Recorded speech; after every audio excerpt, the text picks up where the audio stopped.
Hey everybody, welcome to another episode of Doll Chat Diner. I've got an interesting one for you today. We're going to talk about doll bodies and diversity. There's been a lot of talk in the news about diversity in general, and there's been a lot of talk about changing doll bodies also. So let's go into that. But I'm going to give you a little bit of history first. I've been collecting for 40 years or something like that. I hate to even think how long. But I've seen a lot come and go, and I've seen this kind of stuff, the diversity thing come up many times. So let me tell you what I think about a couple of things. First of all, before the mid-50s, this is what a bride doll would look like.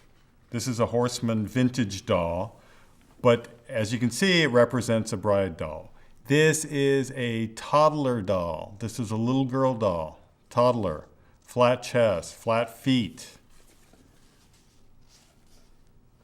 no high heels, but, kind of a little bit glamorous sort of face paint, red lips, the rouge or the blush or whatever, eye shadow.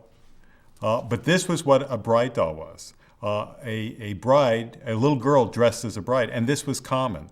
No one had a problem with dressing a child as a bride. No one had a problem with that. They had a problem when this happened. In 1959, Mattel came out with Barbie, of course, and this more realistically proportioned, and I know that people will get me on that one, but it's a more realistically proportioned fashion figure. Now, is it appropriate for kids? The kids sure thought so, because this became the best-selling doll and has been the best-selling doll for decades. But it's a more realistic proportion, and it's a bride that looks like an adult bride. She's got a nice figure. She looks good in her clothes, and that was one of the points of Barbie is so that she'd look good in these outfits, these wonderful outfits that she had. So there's Barbie. So fast forward. I mean, there were so many complaints about Barbie's too mature, Barbie's this, Barbie's that over the years. I mean, I'm sure you've all heard it. In 1991, there was a company called High Self-Esteem Toys. That's right, High Self-Esteem. And they came out with a doll called Happy to Be Me. And Happy to Be Me was a doll that was, and if I can show you on the back here, Happy to Be Me. Here's the regular fashion doll body proportion supposedly, and then here's Happy to Be Me proportion. So she's she's a fuller doll and all this. This doll did not do well. This doll was on the shelves for a while. As you can see, it was marked down here, original price stickers, but I think I don't think it ever really did sell. I think I got this off of I don't know, somebody dumped it or something. But anyway, I understand the body proportion, but if the doll isn't good, the doll's not good. And no offense to the makers, but this doll was not a great doll. And I think the sales reflected that. So no matter what her body type was, collectors and kids, nobody responded. So let's fast forward. Here's an interesting take. This is the Lammily doll, which came out a year or so ago. And it's Nikolai Lammily, I believe, is the guy's name. Great guy. I mean, a young guy who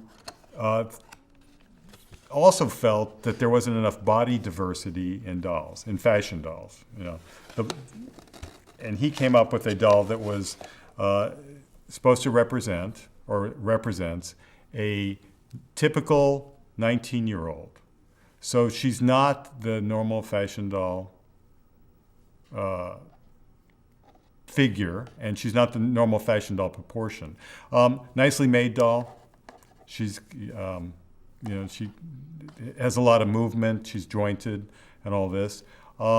Not very glamorous. Very kind of, she's a simple makeup, simply dressed doll. So how this, he's doing this with crowdfunding and all this. So very interesting take.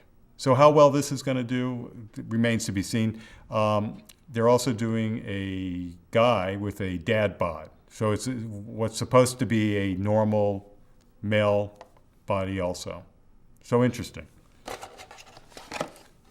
But the body diversity thing keeps coming up. So Mattel heard it. So this beautiful fashion doll over here, all right, Mattel felt under pressure to change their Barbie, and they added the Curvy Barbie.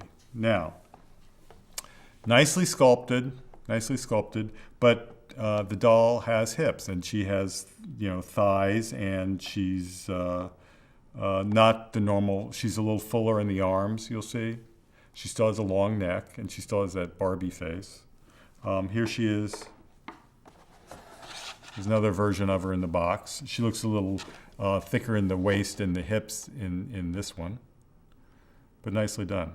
So that's it. That's what's trending right now, and it's just interesting to me that this every few years this keeps coming up, and I don't think anybody's really going to be happy. Whether this is going to be popular with collectors, who knows?